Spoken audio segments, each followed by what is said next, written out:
En nuestro país, la escasez hídrica tiene muchas caras. Desde la zona central tenemos muy claras las imágenes de Petorca y Aculeo. En el norte no es difícil pensar en la sequía y el desierto, pero el sur nos recuerda a lluvia, a verde frondoso, a animales pastando, a lagos, a ríos. Pero el sur de Chile también se está secando. También sus habitantes están luchando por conseguir agua. Nuestro viaje continúa para desentrañar las razones de por qué debemos avanzar para recuperar este recurso. Somos parte de un ecosistema y responsables de mantenerlo en equilibrio.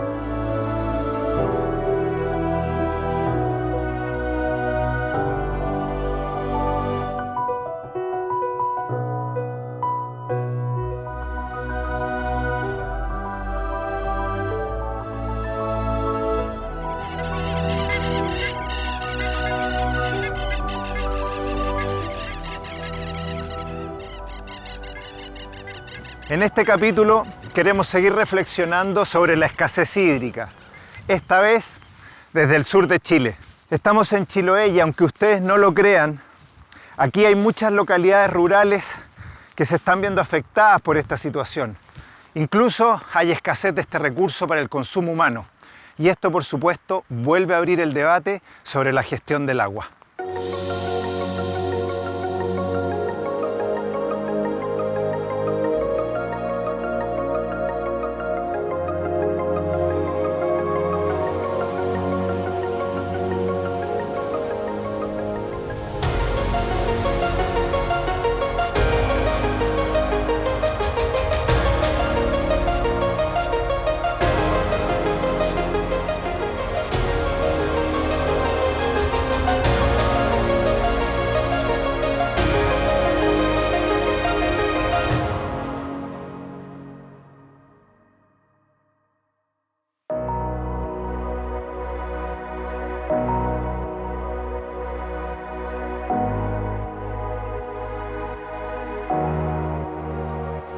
La región de los lagos nos recibe con este paisaje maravilloso. Vamos a iniciar este recorrido conversando con Gabriela Navarro. Ella es coordinadora de extensión científica de la Universidad Austral y también es miembro de la Mesa de Humedales de Chiloé. Oye, Gabriela, yo me imagino que a las personas en su casa les debe pasar un poco lo mismo que a mí, que cuando hablamos de sequía, pensamos más bien en la zona norte de nuestro país, pensamos, qué sé yo, en Petorca, en Santiago, también en la zona centro, pero estando acá en el sur de Chile, nos cuesta asociar eso a sequía. Sin embargo, ha salido un decreto del Ministerio de Obras Públicas, decretó zona de escasez hídrica, Osorno, Yanquihue, bueno, y también Chiloé. En realidad, Francisco, efectivamente estamos con un día, además hoy día que nos llueve y uno dice qué maravilla, qué suerte tenemos acá en el sur porque tenemos esta agua maravillosa, pero en realidad el problema del cambio climático es un problema planetario, un problema que en nuestro país está generando transversalmente muchos inconvenientes. En el fondo, efectivamente, acá en la región de los lagos nosotros tenemos problemas, sobre todo en temporada de verano, para acceder al agua en la cordillera, en la costa, en diferentes lugares. En Yanquihue, en Osorno y en Chiloé en particular, la problemática es bastante más compleja, porque en el fondo nosotros tenemos reservas de agua en estado sólido en todo el continente. Tenemos una maravillosa cordillera de los Andes que nos provee mediante sus deshielos, ¿cierto?, de este elemento, pero en Chiloé no. En Chiloé no tenemos cordillera de los Andes y no tenemos nieve. Entonces no tenemos estas reservas para la temporada estival. Lo que sí tenemos en la provincia de Chiloé, y en particular en la isla grande de Chiloé, son humedales con diferentes características de diferentes tipos. Y el humedal es un ecosistema cuyo principales funciones justamente es ser un receptorio de agua, junto con una serie de otras funciones que tiene, y en particular los humedales continentales de Chiloé, que es un gran grupo de humedales, como por ejemplo las turberas, cumplen un rol ahí importantísimo. Y hay especies de musgos, de líquenes, de lechos que viven en esta superficie, en estas turberas, y que además aportan finalmente la protección para justamente las napas subterráneas, los acuíferos subterráneos, que son los de donde podemos nosotros obtener en Chiloé el agua dulce. O sea, unos reservorios de agua naturales. ¿Y cuál es el problema entonces si la naturaleza está ahí dando la solución y el agua está ahí. El problema es que el deterioro que está sufriendo en el fondo estos humedales, los costeros y los continentales, pero en particular las turberas, por la explotación justamente del pompón o del musgo, que es el que tiene esta característica tan particular de absorción, que se está explotando exponencialmente ya desde los últimos 20 años y cada vez disminuye más su cobertura territorial y en el fondo para la isla de Chiloé esto está significando que efectivamente los acuíferos están siendo también secados. ¿Y para qué se usa este musgo? ¿Y es posible pensar en una extracción sustentable?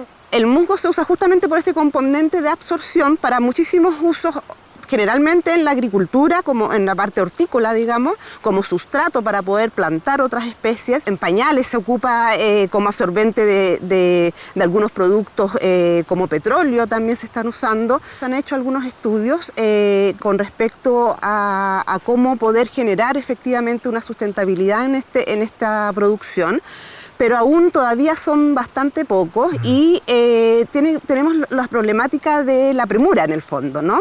Para poder explotar o para que pueda regenerarse o crecer 15 centímetros de este musgo, van a pasar 5 años aproximadamente. Entonces, efectivamente vamos a tener 5 años en los que no vamos a poder tener esta función ecológica tan importante de este ecosistema. Y en ese sentido, quizás la propuesta, al menos desde mi punto de vista, es que efectivamente para algunos sectores, como para la provincia de Chiloé, este musgo sea protegido. O sea que estamos hablando de extracción indiscriminada. Exactamente. Ya, para poder ir entendiendo, ¿qué tipos de humedales hay en Chiloé y qué función cumplen para que entendamos también lo importante de proteger y conservar estos humedales? Sí, la definición de humedal es bien amplia. En Chile nosotros estamos trabajando con una definición de Ramsar, que en el fondo habla de que es un ecosistema de transición entre un ecosistema terrestre y un ecosistema húmedo, y que en el fondo justamente provee servicios ecosistémicos muy importantes. A nivel internacional, los humedales en general son uno de los ecosistemas que se identifican como los que conservan mayor biodiversidad en el planeta. Y por otro lado, los ecosistemas también proveen otra cosa importantísima y que tiene que ver justamente con esto, con el gran problema que tenemos con el cambio climático, que son receptorios de carbono atmosférico. Y finalmente la que estamos comentando, yo creo que esas son las 3 principales, hay muchísimas, ¿no? Pero las 3 principales, que tiene que ver con el receptorio de agua dulce, digamos, para no solo los seres y las personas que habitan en los territorios, sino también para los otros seres con los que convivimos en estos espacios. Oye, Gabriela, tengo entendido que hace un tiempo atrás se aprobó una ley de protección de humedales. ¿Es suficiente? Es súper importante esa ley. Todas las leyes son muy importantes, sobre todo cuando el objetivo real y genuino es protección y conservación de nuestras especies y nuestros ecosistemas. Pero para el caso de las turberas, los grandes territorios de turberas están más bien en las áreas rurales, más que en las áreas urbanas. Entonces no siempre se puede aplicar esta ley sobre una turbera, entonces es difícil aplicarle esta ley para este caso. Hay otros reglamentos, hay un reglamento del SAC, ¿cierto?, que partió hace poquito también, el reglamento 25, que regula un poco la forma en cómo se puede extraer este recurso, pero yo insisto que en realidad ha llegado la hora de que miremos para abajo, no miremos los grandes árboles, veamos estas cosas pequeñitas como estos musgos maravillosos y pensemos y cambiemos un poco ese paradigma y pensemos realmente en cómo proteger y cuidar estos seres que cumplen roles tan importantes, pero que sí podamos ser capaces como sociedad de proteger entonces a estos otros seres que también no solo están siendo importantísimos y claves para la sobrevida de nuestra, sino que también para la sobrevida de las otras especies. Gabriela, muchas gracias por recibirnos aquí en este verde maravilloso y con esta lluvia que es pura vida. Muchas gracias a ti, Francisco.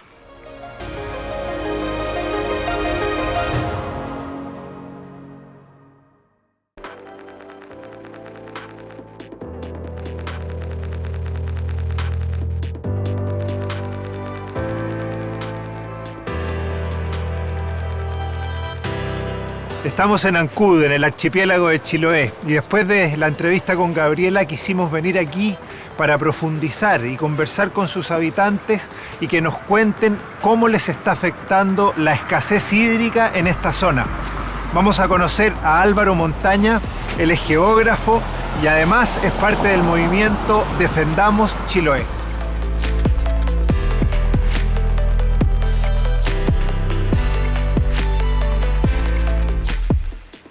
Bueno, Álvaro, tú eres chilote nacido y criado acá, y queremos saber qué es lo que están viviendo aquí ustedes también como vecinos en relación a esta escasez de agua, pero también que empecemos un poco aclarando la diferencia entre escasez hídrica y sequía, porque aquí en Chiloé claramente sequía no hay, de hecho ahora mismo está lloviendo, pero sí hay una grave situación de escasez hídrica. Vivimos en un clima templado lluvioso, llueven entre 1200 a 2000 milímetros, eso es muchísima agua.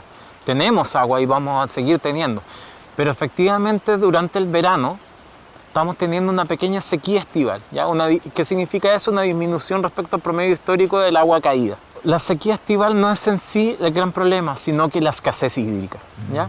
No es que acá no haya agua, acá lo que no tenemos es un manejo del territorio para cosechar agua, almacenarla y que esa agua esté disponible en los meses de verano cuando llueve menos, ¿ya? Lo que falta es gestión hídrica, y la gestión hídrica se enmarca en un contexto de escasez hídrica que tiene que ver con los usos del agua, con los cambios de uso de suelo, con la degradación de los bosques, los humedales, con las plantaciones forestales de eucaliptus, con la extracción del musgo pompón, que es un musgo que absorbe mucha agua y que la libera lentamente en verano.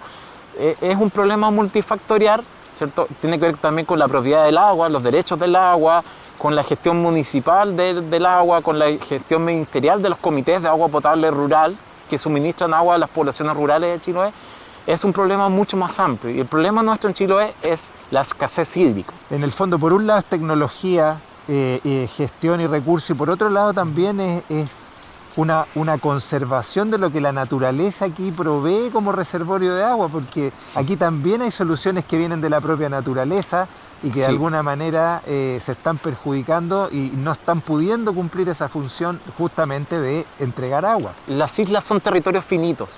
Chiloé tiene alrededor de 30 islas. Tenemos cuencas hidrográficas, que son estos espacios cortitos donde el agua cae y rápidamente se va al mar. ¿Y por qué se va rápidamente al mar? Porque estas islas están en un proceso de deforestación intenso. ¿Y eso qué significa? Que el bosque, cuando hay bosque, el bosque almacena el agua y la libera lentamente en el suelo y en el follaje y en los humedales también, ¿ya? Pero acá con la deforestación que hay, las praderas rápidamente llevan el agua al mar. Entonces, ¿cuál es el problema en Chiloé? No tenemos nieves ni glaciares. Nuestras reservas de agua son los bosques, los suelos, los humedales. Claro. Entonces, lo que necesitamos es cuidar las cabeceras de las cuencas hidrográficas, los bosques, los humedales, los suelos, para que el agua se retenga más tiempo en la tierra y lentamente se libere en verano para poder consumirla. Ahora ese ciclo hídrico con la deforestación está siendo más rápido y el agua no la estamos almacenando en estos embalses naturales, que son los humedales y los bosques. Entonces hay una alteración de los usos de suelo, de una degradación ambiental que hace que el ciclo hídrico se altere. Y principalmente esto es en verano. Ya diciembre, enero, febrero son los meses más críticos. En algunos casos, acá en la comuna de Ancud, que es una de las comunas más afectadas, puede ser hasta 5 meses o 6 meses donde se reparte agua en camiones de aljibe, aunque parezca increíble. Y no solo en Ancud, también ocurre en Puqueldón, en Curaco, Quellón, Kemchi, también son varias comunas, y yo diría en general de todo Chiloé, pero acá en Ancud ya llevamos alrededor de 5 años que esta crisis es más fuerte, y los últimos 10 años ha habido una disminución de la lluvia en el verano. ¿Qué está produciendo en la comunidad esta dificultad de acceso al agua? ¿Cómo se está viviendo eso día a día? ¿En qué afecta? Y el acceso al agua tiene que ver con ausencia de tecnologías, de pozos profundos, ausencia de sistemas de captación de aguas lluvias, sistemas de almacenamiento de agua y sistemas de distribución de agua. Todo eso requiere inversión. Y muchas personas que sencillamente obtenían el agua de un pozo, hoy día los pozos se les han secado, no tienen la inversión, los recursos para buscar otro pozo, ir a otro río o almacenar el agua, porque acá se requiere muchísima agua. La gente tiene invernaderos, tiene huertas y sobre todo tiene ovejas, tiene vacunos que consumen muchísima agua. Entonces esto se manifiesta en problemas para darle bebida a los animales, también problemas para agua potable, ¿cierto? Consumo para lavar ropa, lavar la loza, ¿cierto? Alimentarse. Podemos ir acá al campo, a un sector rural que se llama San Antonio de Walden, que es un lugar que está muy afectado por problemas de escasez hídrica, donde los vecinos se han organizado y están implementando algunas soluciones para tratar de mitigar este problema. Así que vamos.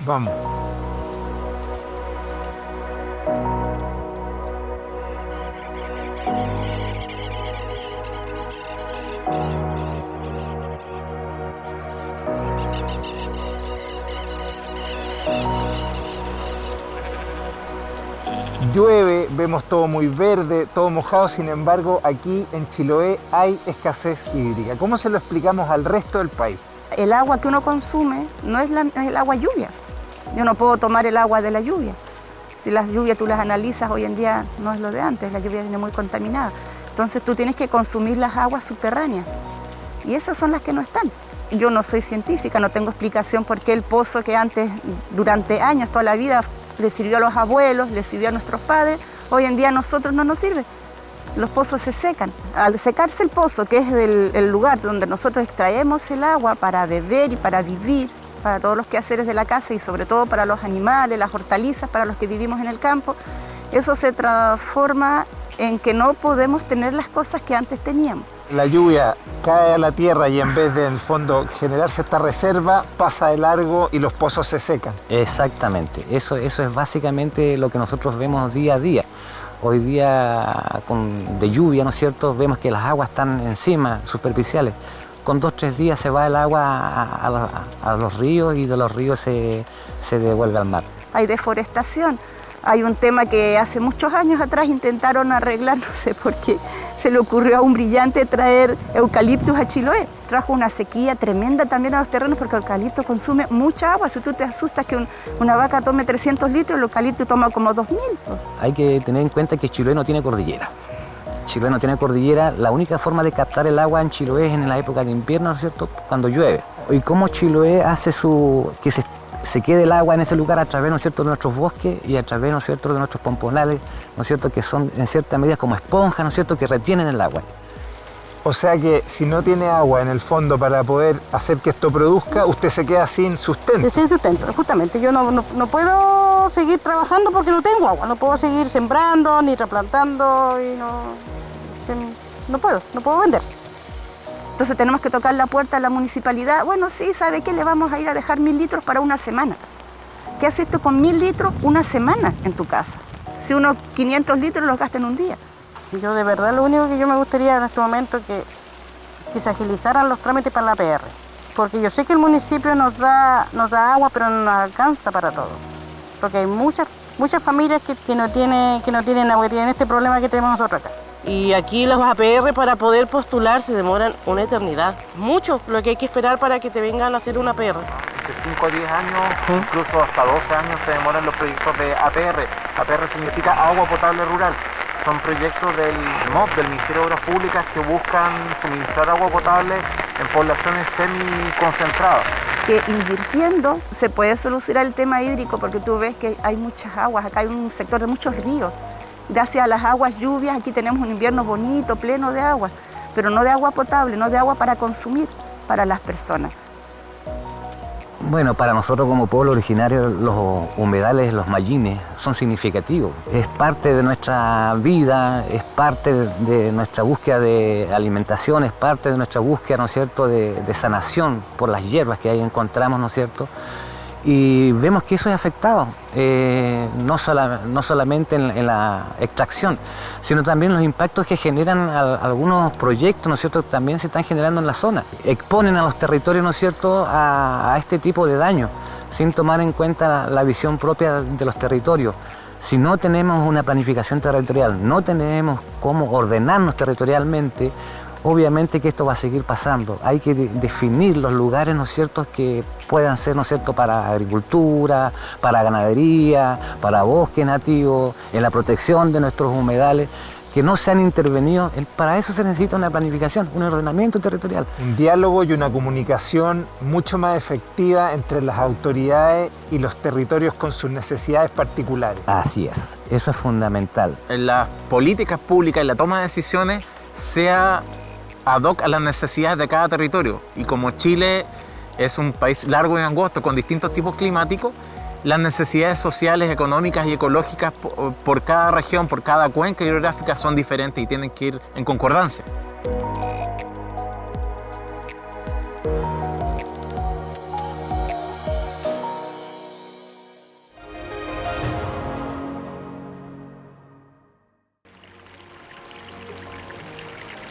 Sentir la lluvia, respirar profundo, observar este regalo de la naturaleza, este paisaje, esta flora, esta fauna, Todo esto es vida y toda esta vida depende del agua.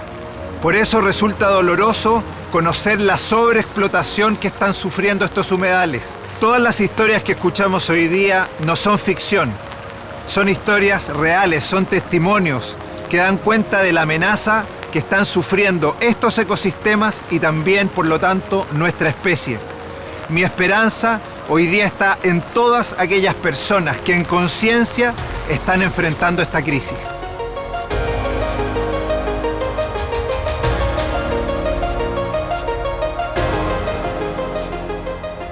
Yo sueño con una sociedad donde podamos proteger los derechos de todos los seres que habitan nuestro planeta, como por ejemplo el Muque Fagnum, que cumple roles tan importantes y que nos entregan de manera gratuita estas funciones para que sobrevivamos todos en nuestro planeta.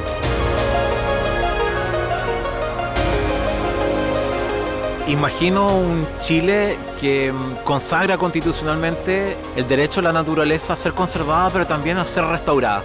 Y también los humedales que han sido muy degradados y los bosques. Imagino un país que valora el agua por sobre todas las cosas, que consagra el agua como un derecho humano fundamental, que protege las cabeceras de cuenca, los glaciares y todos los ecosistemas que sustentan la vida y el ciclo hídrico, tanto acá en Chiloé como en Chile.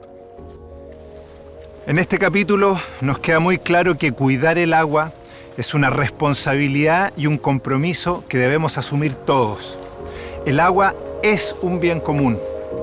Y el agua tiene que ser un derecho humano en nuestro país. Eso es un imperativo ético y moral, que además ha quedado de manifiesto con el transcurso de esta pandemia.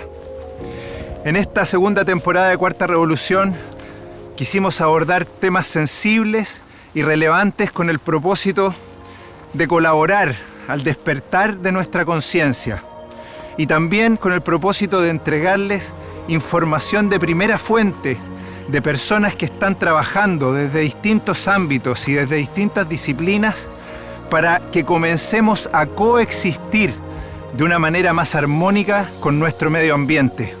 Creo que el futuro está en que busquemos soluciones basadas en nuestra naturaleza.